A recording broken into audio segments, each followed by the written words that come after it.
అనగనగా ఒక అందమైన అమ్మాయి. ఆ అందమైన అమ్మాయికి పాములు పెంచుకోవడం అంటే చాలా ఇష్టం. ఒకరోజు మార్కెట్కి వెళ్ళి ఒక 7 అడుగులున్న పామును కొనుక్కొని వచ్చిందనమాట. సో ఆ పాముకు రోజు డైలీ ఏమో ఫుడ్ పెడుతుండే, చాలా ప్రేమగా చూసుకుంటుండే. లిటరల్గా చెప్పాలంటే ఆ పాము అంటే ఆమెకు చాలా ఇష్టం అనమాట. సో వన్ ఫైన్ డే ఏమైంది, సడన్ నాకు తినడం మానేసింది. ఎందుకు తింటలేదని బాగా ఆలోచిస్తే ఆమెకి ఏం అర్థమవుతలేదు అనమాట.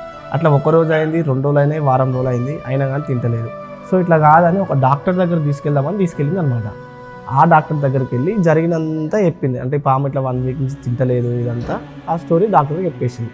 అప్పుడు ఆ డాక్టర్ సరే అని ఆ పాముని తీసుకొని టెస్టులు చేయడం స్టార్ట్ చేసిండు. సో కొన్ని క్వశ్చన్స్ అడిగినామని, ఈ పాము రోజు నిన్ను చుట్టుకొని అనుకుంటుందా, నిన్ను వదిలిపెట్టి పోతలేదంటే అవును డాక్టర్ అని చెప్పింది. అప్పుడు డాక్టర్ కొద్దిసేపు ఆలోచించి ఈ పాముకు ఎలాంటి సిక్నెస్ లేదు, ఈ పాము నిన్ను తినాలని చూస్తుందని చెప్పింది అనమాట. ఎందుకంటే అది రోజు నీ పక్కన నుంచి ఎందుకు వదిలిపెట్టి పోతలే అంటే ప్రతిరోజు నువ్వు పడుకున్నప్పుడు నీ సైజుని నువ్వు ఎంత పొడుగున్నావని కొలుచుకుంటుంది అది. అండ్ అట్లనే ఎందుకు తినట్లేదంటే అది తినకుండా ఉపవాసం ఉండి నేను డైజెస్ట్ చేసుకోవడానికి ఒక రూమ్ తయారు చేసుకుంటుంది అనమాట. So moral of the story ఏంటంటే మన చుట్టుపక్కల కూడా చాలామంది స్నేక్స్ ఉంటారు. ఎంత తొందరగా వాళ్ళని గుర్తిస్తే అంత మంచిది. నీతోని మంచిగా ఉన్నంత మాత్రాన వాళ్ళు నీ ఆనందాన్ని కోరుకునే వాళ్ళు కాదు, నీ పక్కనే ఉండి టైం వస్తే నిన్నే ఎప్పుడు తినేయాలి అని ఆలోచించే మనుషుల మధ్య మనం బతుకుతున్నాం. జాగ్రత్త జాగ్రత్త జాగ్రత్త జాగ్రత్త.